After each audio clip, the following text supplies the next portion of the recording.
Hathras case में किसकी गलती? क्या उस बाबा की जिसको देखने पब्लिक इकट्ठा हुई? क्या सरकार की? क्या पुलिस प्रशासन की? क्या पब्लिक की खुद की? दरअसल हमारे देश में भक्ति नहीं अंधभक्ति होती है, और स्पेशली मेरे हिंदू धर्म में ऐसा नहीं है कि सिर्फ हिंदू धर्म में ही अंधभक्ति होती है। दरअसल ये तो हर धर्म में देखने को मिलता है, चाहे वो कोई भी धर्म हो, सभी धर्म में अंधभक्ति देखने को मिलती है।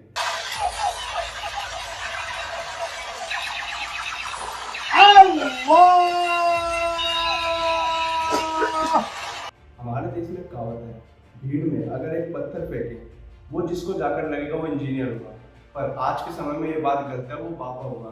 क्योंकि हमारे देश में इंजीनियर कम, बाबा ज्यादा है। ठीक है, जिसको जो मानना है वो माने, पर इनको मानने वाले भी कम थोड़ी हैं। अपने रियल भगवान को भूलकर, जो हमारे रियल भगवान है उनको भूलकर इनको पूजने लगते हैं, इनको अपनी परेशानियां बताते हैं, जैसे कि भगवान सिर्फ इन्हीं की सुनते हैं, यानी कि यही तो मैसेंजर है।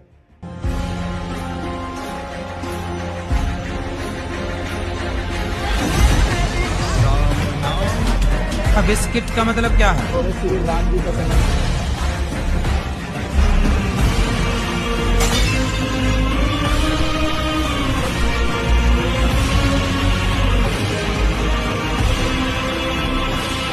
इंडिया जो कि अपनी रिच स्पिरिचुअल हेरिटेज के लिए जाना जाता है, अनफॉर्चुनेटली फेक स्पिरिचुअल लीडर्स के लिए भी एक ब्रीडिंग ग्राउंड बन गया है। ये ढोंगी बाबास अपनी डिवाइन पावर का दावा करते हैं, सॉल्यूशंस देते हैं लाइफ की प्रॉब्लम्स का, लेकिन असल में ये लोग वल्नरेबल लोगों का फायदा उठाते हैं।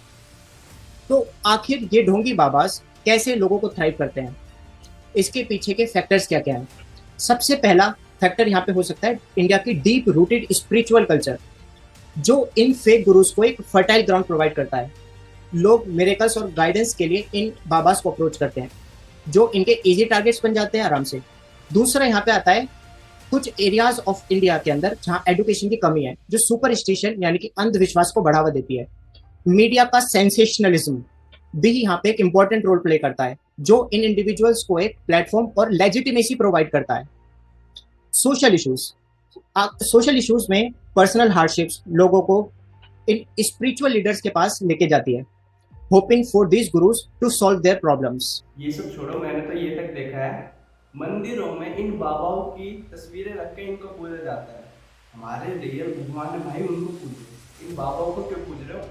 अब अगर तुम्हें ये लगता है कि ये सिर्फ अपने बड़े बुजुर्ग या जो मंदिर टाइम के लोग हैं सिर्फ वही करते हैं, तो तुम बिल्कुल गलत हो। ये अपने नौजवान सो कॉल्ड जेन जी लोग भी इसमें सब पीछे का है। इंस्टाग्राम खोलो तो यहाँ पर भी दिखावटी भक्ति देखने को मिलेगी। तो जी पहले सारे भैया वीडियो देखो, अगर मेरी बात सही लगा तो ज्यादा से ज्यादा शेयर करना। वाह क्या संस्कार हैं इस देवी के। हे देवी नमस्तुभ्यम। ये वीडियो तो आपने देख ली होगी एक बार इसकी।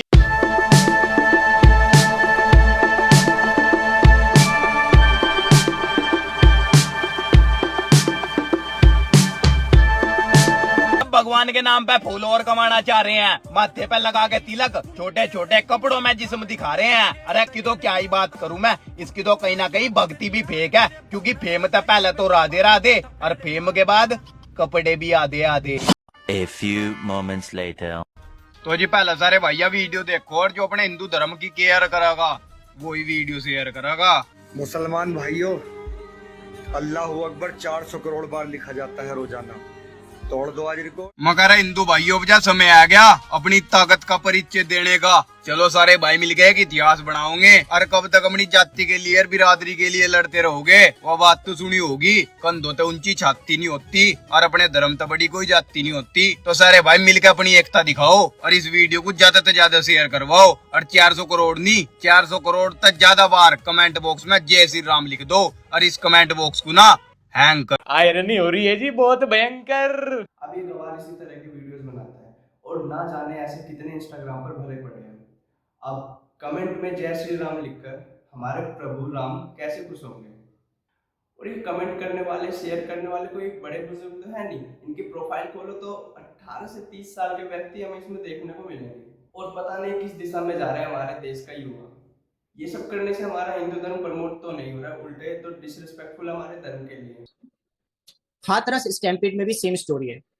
यहाँ पे कांस्टेबल जिसका नाम सूरजपाल सिंह उर्फ भोले बाबा, जो कि रेप केस में भी आरोपी था।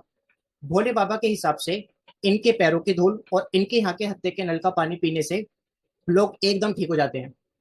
कुछ लोग पैसों के लालच में ये काम करते हैं, झूठ बोलने का, और कुछ लोग प्लेसिबो की वजह से ठीक हो जाते हैं। That's why majority of people blindly follow this babas. Directly, indirectly, they are supported by big political parties which support them to spread their fake dramas. This time, that fake drama cost the life of 123 people. So, in which majority including women's. और भी कुछ steps हैं जो हम follow कर सकते हैं to protect ourself from these fake babas. Awareness and education, लोगों को एजुकेट करना बहुत जरूरी है for from these the spread of these fake babas. Schools and community centres में awareness programmes and workshop organise करी जा सकती हैं। जब लोगों को पता चलेगा कि फेक बाबा कैसे काम करते हैं तो वो आसानी से इनके ट्रैप में नहीं फंसेंगे। एंड सेकंड पॉइंट आ जाते हैं यहाँ पे लीगल एक्शन। अथॉरिटीज को स्ट्रिक्ट लॉस इंप्लीमेंट करने चाहिए और रेगुलर चेक्स होने चाहिए ताकि ऐसी फ्रॉडलेंट एक्टिविटी को रोका जा सके। Support groups, mental health support groups and helpline establish करनी चाहिए जहां लोग अपनी प्रॉब्लम डिस्कस कर सकें बिना किसी फियर के। इसके बाद प्रमोट रेशनल थिंकिंग। आस्था और स्पिरिचुअलिटी इंपॉर्टेंट है, लेकिन रेशनल थिंकिंग और लॉजिकल होना भी जरूरी है। अपने डिसीजन को ठंडे दिमाग से लें और किसी भी अनरियलिस्टिक या एक्स्ट्रा ऑर्डिनरी क्लेम्स पर विश्वास ना करें। अपने कॉमन सेंस का यूज करें और साइंटिफिक अप्रोच को अडॉप्ट करें। ये कुछ स्टेप्स हैं जो हम फॉलो कर सकते हैं to protect ourself from these fake babas. पहला सारे भैया वीडियो देखो और देखो ये पंडित कैसे हनुमान जी की मूर्ति के ऊपर पैर रख के दूध स्नान कर रहा है। और फिर आकर कमेंट में कोई उल्टा सीधा बोलेगा तो हमारा खून खोलेगा। भाई पहले खुद रिस्पेक्ट करना सीख लो, दूसरे से उम्मीद मत करो। खुद तो रिस्पेक्ट कर नहीं रहे, खुद हाईलाइट कर रहे हैं ऐसे ऐसे टॉपिक को जिसको कोई नहीं देख रहा, उसको हजारों लोगों ने देख ली तेरी वजह से। अपने धर्म को जानना है या फिर उसे प्रमोट करना है तो हमारे इतने अच्छे अच्छे ग्रंथ पुराण हैं, उनको जाकर पढ़ो, ज्यादा अच्छा सीख पाओगे और समझ पाओगे। भागवत जी के 8वें स्कंद के 10वें अध्याय में श्लोक नंबर 40 लिखा है, उद्यता युद्ध दौरदंडई राधावंतो भटान मृधे। राधावंतो लिखा, स्पष्ट लिखा गुरुजी, ऐसा है, नाश मत करिए।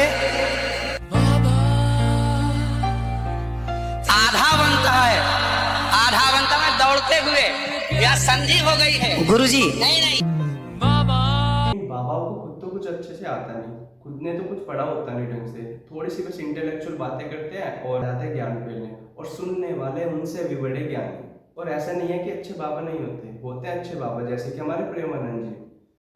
आप ज्यादा खाते हैं बिस्किट। बिस्कुट, बिस्कुट का मतलब क्या है? बिस्किट का मतलब क्या है? Whisky kit. विस मतलब जहर की किट, मीन्स बिस्किट। बिस्कुट जिसमें विष कूट कूट के भरा हो, वो बिस्कुट नहीं। अब बताओ क्या बोले इसको, अब इस वीडियो को देखकर क्या बोले? इससे ज्यादा समझदारी की बात तो एक 8वीं क्लास का बच्चा भी कर दे। और लोग फिर सुनने भी जा रहे हैं, इनको भीड़ इकट्ठा हो रही है इनके लिए, इस बात को सुनने के लिए इनके लिए भीड़ इकट्ठा हो रही है। धर्म रक्षक ऐसे होते हैं, तो मैं बहुत खुश हूँ। अपने सुबह शाम मंदिर जाओ, अपने घर में पूजा करो, बस मैं ऐसे अपने धर्म को प्रोटेक्ट करके खुश हूँ। हाँ, मैं किसी की आस्था को हर्ट नहीं कर रहा। धर्म रक्षक बनना है तो सबसे पहले इन्हें पूजना बंद करो। हमारे रियल देवी देवता भगवान है, उन्हें पूजो, धर्म अपने आप सुरक्षित हो जाएगा। एंड फॉलो होता है हमारे हिंदू धर्म के नाम पर, फेम लिया जाता है हिंदू धर्म के नाम पर। पूरा दिन नग्न बना, गाली गलौज, सट्टा प्रमोट करेंगे सोशल मीडिया पर, फिर फेम लेने की बारी पर। जय श्री राम। तो आज दोपहर जब मैं कान्हा को फ्रूट्स खिला रही थी तो वो बदमाशी कर रहे थे और फ्रूट्स खा ही नहीं रहे थे। तो मैंने कान्हा से पूछा कि कान्हा क्या हो गया, आप खा क्यों नहीं रहे, आप बदमाशी क्यों कर रहे हो? रुकिए, मैं अभी आपकी शिकायत राधा रानी से करती हूँ। फिर मैं लाडली जी के पास गई, मैंने कहा देखिए लल्ला बदमाशी कर रहे हैं, वो खाना खा ही नहीं रहे हैं। तो लाडली जी ने आते के साथ ही लल्ला को थोड़ी सी डांट लगाई और लल्ला उल्टा मुझसे ही गुस्सा हो गए। फिर मैंने लल्ला को थोड़ा सा पुचकारा, मैंने कहा बच्चा ऐसे नहीं करते, आपकी तबियत खराब हो जाती है, इसलिए तो मैंने राधा रानी को कहा था। तो लल्ला ने कहा कि मुझे राधा रानी के साथ ही फ्रूट्स खिलाओ, तब मैं आराम से खा लूंगा। तो फ्रूट्स खिलाने के बाद मैं अपने दोनों बच्चों को प्यार कर ही रही थी कि कान्हा बिना बदमाशी किए राधा रानी के साथ चले गए खुद ही विश्राम करने के लिए। तो फिर क्या, मैंने भी पर्दा लगा दिया और मैंने कहा कि आप लोग आराम से विश्राम कीजिए। अगर आज से 50-60 साल पहले जाए तो लड्डू गोपाल जी को पूजा जाता था क्या? अपने बड़े बुजुर्ग दादा दादी नाना नानी से पूछना जरूर, क्या जवाब देते हैं? ये कोई ऐसे न्यू बाबा आता है, कुछ बताता है, घर की घरेलू महिलाएं वही फॉलो करने लग जाती है। लो जी, बन गया न्यू ट्रेंड, नया कल्चर। चलो ठीक है, लड्डू गोपाल जी की भक्ति कर रहे हैं, ठीक है, पर यहाँ भी अंधभक्ति। अब ये क्लिप देखो, जिन भगवान जी ने हमें बनाया, ये पूरी सृष्टि की रचना की, वो टीवी देखकर खुश होंगे क्या? मेकअप करके खुश होंगे क्या? अब काफी लोगों को लग रहा होगा मैं नास्तिक हूँ। नहीं भाई, मैं भी आस्तिक हूँ। ये देखो हनुमान जी का कलावा, मैं भी पूजा करता हूँ, मंदिर जाता हूँ, और हमारे घर में भी बहुत अच्छे तरीके से पूजा पाठ होती है। पर पूजा पाठ और आस्था के नाम पर ड्रामा करने में बहुत अंतर होता है। इसको देखकर कोई दूसरे धर्म का हमारे धर्म को गाली देगा, कमेंट में गाली लिखेगा, मजाक उड़ाएगा, तो डिसरिस्पेक्टफुल। उनसे ज्यादा डिसरिस्पेक्ट तो हम खुद लोग कर देते हैं अपने धर्म की। हम क्या किसी से कम है? और लड़कियां भी क्यों पीछे हटे? कृष्णा जी को अपना हस्बैंड बनाने में लगी हैं, भगवान जी को रोमांटिसाइज किया हुआ है। सबसे बड़ी दिक्कत तो अपने देश में यही है कि कोई भी काम खुद से नहीं करना चाहता, कोई खुद से मेहनत नहीं करना चाहता। अब चाहे वो दान करना हो, चाहे देश की सफाई करनी हो, चाहे धर्म की रक्षा करनी हो, हम सोचते हैं कोई आएगा और हमारे नाम पर ये काम करेगा और उसे हम भगवान बना लेते हैं। भाई अब दान करना है तो खुद करो ना जाकर। कमी है क्या हमारे देश में गरीबों की? आसपास देखो कितने लोग गरीब दिख जाएंगे। ऐसे लोगों की वजह से इन बाबाओं की एनजीओ चल रही है। दान करें हम, क्रेडिट लेके जाइए बाबा। धर्म की रक्षा करनी है तो दूसरे के कमेंट में जय श्री राम लिखकर वो तेरा सो कॉल्ड इन्फ्लुएंसर कर देगा क्या? रक्षा करनी है तो अपने घर से करो, अपने घर पे पूजा पाठ करो, अपने रियल देवी देवताओं को पूजो, अपने घर से प्रमोट करो। कोई भी आता है, कुछ भी बताता है, बिना अपना दिमाग यूज करे हम उसको फॉलो करने लगते हैं, फिर सरकार की गलती बताने लगते हैं। गलती तो हम खुद करते हैं, इसमें सरकार की क्या गलती? मैं तो खुद को बहुत लकी मानता हूँ, मेरे दादा दादी पेरेंट्स ऐसे अंधविश्वास नहीं करते किसी भी बाबाओं को मानने में। बस बोलते हैं कि अच्छे कर्म करो, दूसरों का अच्छा सोचो, किसी का भी बुरा ना सोचो, अपना सुबह शाम राम जी का नाम लो, आते जाते वक्त छोटे बड़ों से राम राम कर लो। यही तो पूजा है, बस इतना सिंपल है हमारा हिंदू धर्म। और हमारे लोग पता नहीं किस किस चीज को फॉलो करने में लगे हैं। मैं तो बस इतना कहना चाहूंगा, पूजा पाठ करो, हमारे सनातन धर्म को जानो, अंधविश्वास से दूर रहो और ऐसे बाबाओं को पूजना बंद करो। बड़े छोटों की इज्जत करो, सुबह शाम राम का नाम लो। जय श्री राम।